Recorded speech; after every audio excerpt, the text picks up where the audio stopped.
Hola a todos, bienvenidos a su sección de farmacología. El día de hoy vamos a platicar de los antitrombóticos. Para platicar de los antitrombóticos, primero tenemos que saber qué es la hemostasia. La hemostasia es la serie de acciones que nuestro cuerpo realiza para que no perdamos mucha sangre cuando se produce una herida.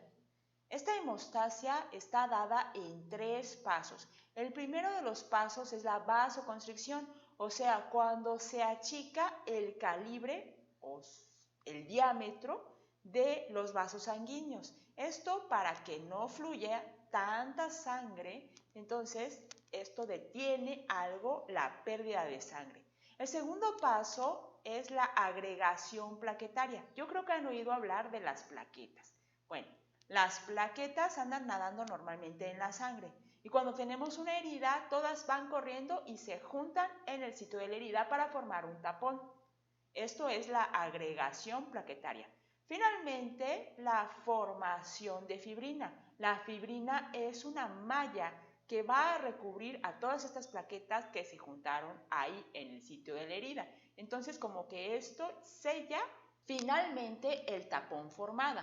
Como ustedes pueden ver en la imagen, no nada más quedan ahí atrapadas plaquetas, sino las células y sustancias que hayan estado a su alrededor en este preciso momento. Antes de continuar, veamos un dato curioso. A lo mejor nosotros pensamos que esta maraña de cosas se llama coágulo. Y nosotros conocemos este aspecto a lo mejor porque alguna vez vimos sangre fuera de nuestro organismo.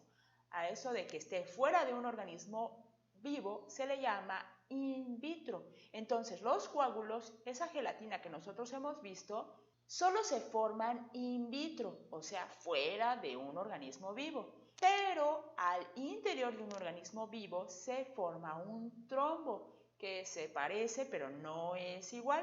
El trombo tiene una estructura mejor organizada y está tan organizada esta estructura que se le ha podido dar nombres a sus partes. Entonces, la primer parte es la cabeza y es como se ve más blanquecina. Esto es porque en la cabeza quedan atrapados glóbulos blancos que también participan en el proceso de coagulación. Si ustedes quieren saber acerca de este proceso, les dejo un video en la descripción.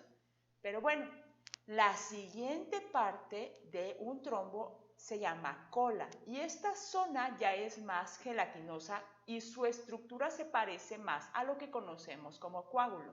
Entonces, lo que nos va a interesar en este momento es qué pasa con estos trombos. A veces esos trombos están obstruyendo por completo el calibre, o sea, toda la circunferencia de la vena o arteria donde están.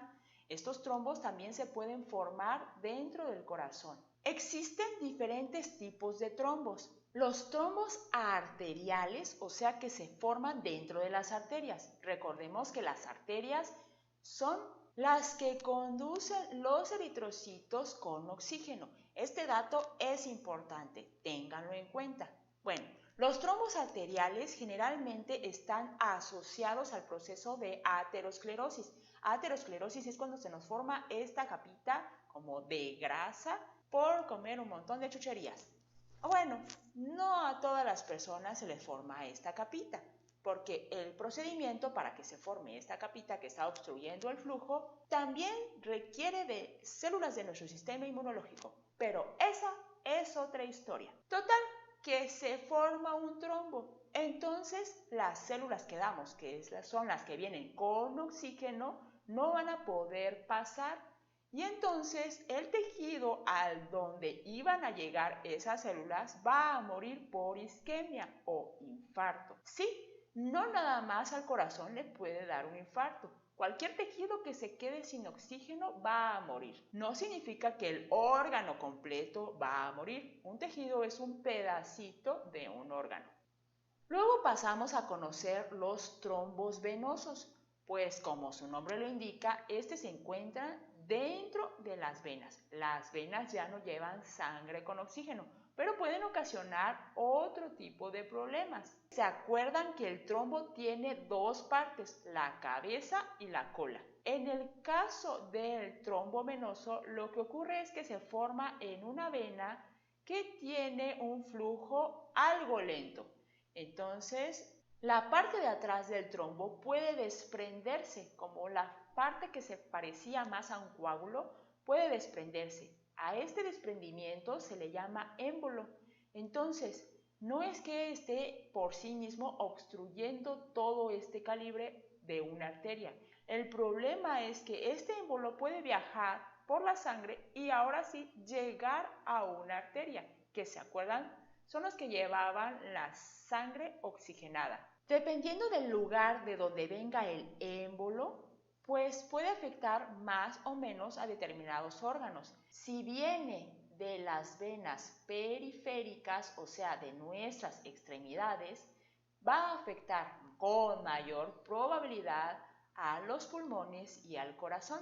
Y si el émbolo proviene del corazón, entonces lo más probable que se afecte es el cerebro. En cualquiera de los casos, pues se va a producir una lesión en el órgano correspondiente. Pasemos ahora sí a los antitrombóticos, o sea, a los fármacos para tratar estas situaciones. Existen diferentes tipos de antitrombóticos y los diferentes tipos dependen de cómo van a actuar, de su mecanismo de acción. Entonces, los primeros de los que les voy a platicar son los antiagregantes. Los antiagregantes, pues como su nombre lo indica, impiden que las plaquetas se agreguen o se peguen. Cada antitrombótico tiene su uso específico. No se puede andar tomando para todas las cosas. Por ejemplo, los antiagregantes para lo que se utilizan es para prevenir la formación de trombos cuando se tienen implantes vasculares. Los implantes vasculares son como estos que tenemos aquí, una especie de resortito que se incluyó dentro de una arteria. Más o menos así. Introducen el resortito y luego lo abren. Esto es para que, como se ve en la imagen, se pueda como aplastar toda esa grasita del ateroma y entonces la sangre pueda fluir. Esto parece genial, pero lo malo es que va a haber aquí un cuerpo extraño y entonces el cuerpo puede reaccionar ante ese cuerpo extraño. ¿Cuánto reaccione un organismo ante este cuerpo extraño? Depende de persona a persona. Pero en fin, por si acaso se utilizan los antiagregantes y ya irán viendo el médico cuál es la mejor opción para el paciente. Recordemos siempre ir con nuestro médico. También existen ocasiones en las que se utilizó un tratamiento fibrinolítico, o sea, para romper el trombo, cuando hubo un infarto al miocardio. El primer fármaco de este tipo y ampliamente conocido es el ácido acetilsalicílico. No sé si ustedes lo han escuchado con estos fines, pero seguramente lo han escuchado con otros. Por ejemplo, para disminuir el dolor de cabeza, la inflamación, etc.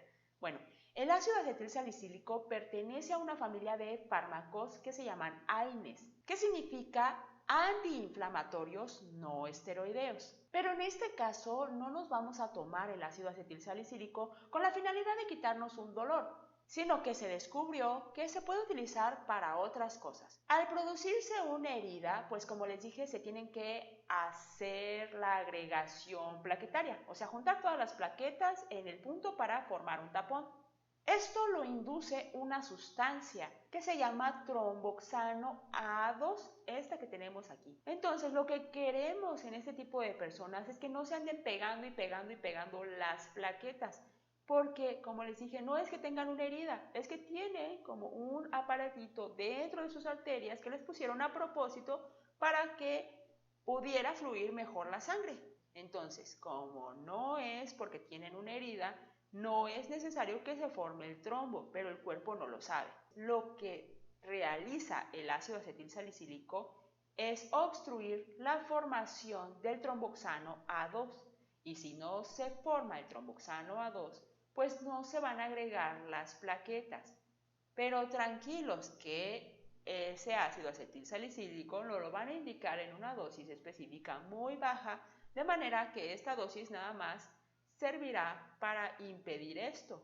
Esta inhibición del tromboxano A2 se da porque el ácido acetilsalicílico tapa o inhibe a la ciclooxigenasa, que es una enzima que produce o fabrica el tromboxano A2. Esta inhibición es irreversible. ¿Qué significa esto de irreversible? Pues que no se va a poder quitar, pero tranquilos, no es para siempre. Las plaquetas solo viven aproximadamente 10 días. A esto se le llama, o sea, mientras que la plaqueta esté viva, esta ciclooxigenasa no va a poder funcionar. Pero pasados los 10 días, habrá nuevas plaquetas que funcionarán de manera normal.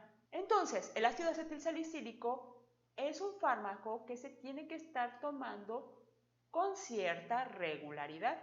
Y esto, otra vez, nos lo va a decir nuestro médico. También nos va a decir que tengamos cuidado porque el ácido acetilsalicílico no se puede tomar indiscriminadamente y con todas las cosas. Por ejemplo, tiene interacciones con otros medicamentos como el ibuprofeno o naproxeno, que son medicamentos del mismo tipo, AINE, antiinflamatorios no esteroideos. Y aunque pudiéramos pensar, pues es lo mismo, me tomo uno o el otro, pues resulta que no, porque sus afinidades por la enzima ciclooxigenasa van cambiando y la enzima ciclooxigenasa no nada más la tenemos en las plaquetas, sino en muchos otros sitios. Cada uno de los AINES es mejor para alguna condición. Y si uno toma el ácido acetilsalicílico con estos AINES, el ibuprofeno o el naproxeno, por ejemplo, va a disminuir su efecto al nivel de las plaquetas. Por otra parte, puede ser que nosotros estemos tomando otro tipo de medicamentos para reducir nuestra concentración de glucosa, porque tenemos a lo mejor diabetes. Entonces, si nosotros estamos tomando, por ejemplo, sulfonilurias, entonces corremos el riesgo de que nos dé una hipoglucemia, o sea que se nos baje demasiado la glucosa. Así que hay que consultar si en verdad nosotros podemos tomar este medicamento o no. Otro medicamento antiagregante es el dipiridamol. Este inhibe a la enzima fosfodiesterasa, lo que aumenta el AMP cíclico, adenosín monofosfato cíclico. Este es como un mensajero y entonces inhibe la agregación plaquetaria. Lo malo es que podríamos tener jaquecas. Otros medicamentos antiagregantes son las tienopiridinas. Estas tienopiridinas son prodrogas, eso significa que de inicio no tienen función. Son hasta que se encuentran con esta molécula que tenemos aquí, que es el citocromo P450, que está en nosotros, cuando se activan. Y lo que hacen es inhibir al receptor P2Y de las plaquetas. Este receptor lo que hace es mantener la unión de las plaquetas y que ya no se puedan despegar. Bueno, pues nosotros queremos que esas plaquetas no estén pegadas, para eso sirven. Un ejemplo de estos es la ciclopidina. Se utiliza para pacientes con isquemia cerebral, o sea que no está llegando el suficiente oxígeno al cerebro, pero sobre todo cuando la aspirina no hace efecto o cuando no es tolerada por el paciente, porque la aspirina, por ejemplo, puede aumentar la gastritis o las úlceras. Lo malo es que la ticlopidina en el 2.4% de las personas, que no es mucho, pero a quien le toca, pues la pasa mal, aparece hipercolesterolemia, o sea que se nos va a acumular más el colesterol en nuestras arterias. También provoca neutropenia, o sea que disminuya la cantidad de neutrófilos, una célula del sistema inmunológico, y esto trae como consecuencia pues que disminuyen nuestras defensas. Otra complicación, y la más grave, es que disminuyan las plaquetas. A esto se le llama trombocitopenia. Cuando disminuyen las plaquetas se produce la púrpura trombocitopénica, que es que como no tenemos una buena coagulación, va a haber como pequeños derrames por todo nuestro organismo. Esos derrames son como estos puntitos de aquí. Entonces, pues los científicos estuvieron buscando nuevos fármacos. Además de la ticlopidina, Ya se cuenta con otros como el clopidogrel, aunque muchas veces se utiliza en combinación o como ayuda al ácido acetilsalicílico. Claro que las dosis van a ir cambiando.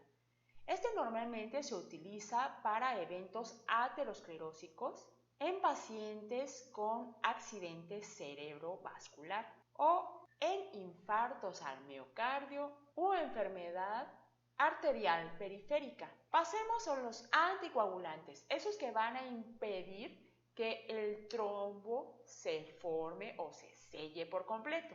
Un ejemplo de ellos es la heparina y se utiliza, por ejemplo, en el tratamiento y la prevención de la trombosis venosa profunda, también en la embolia pulmonar y en las complicaciones del infarto al miocardio.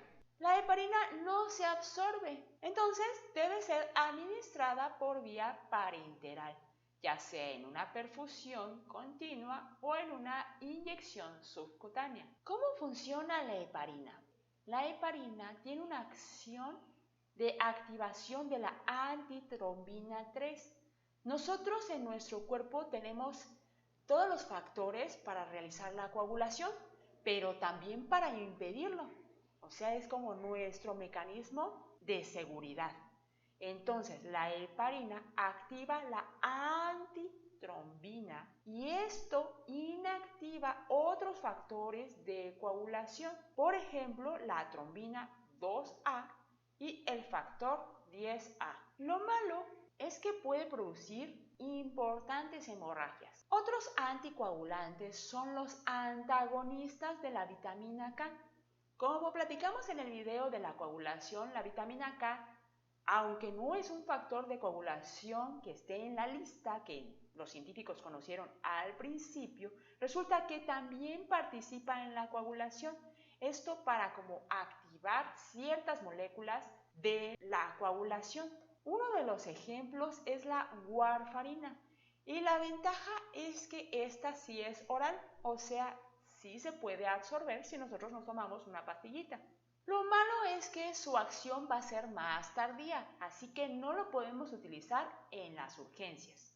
Además, puede atravesar la barrera placentaria, por lo que no es recomendable usarlo en el embarazo. Luego tenemos los inhibidores directos de la trombina 2A, como lo es el dabigatran, que es esta molécula. Este se utiliza sobre todo cuando se quiere evitar un accidente cerebrovascular después de una cirugía, ya digamos en la cadera o en la rodilla, porque es probable que se forme un tromboembolismo venoso. Como todo tiene efectos adversos, el más frecuente es la molestia gastrointestinal.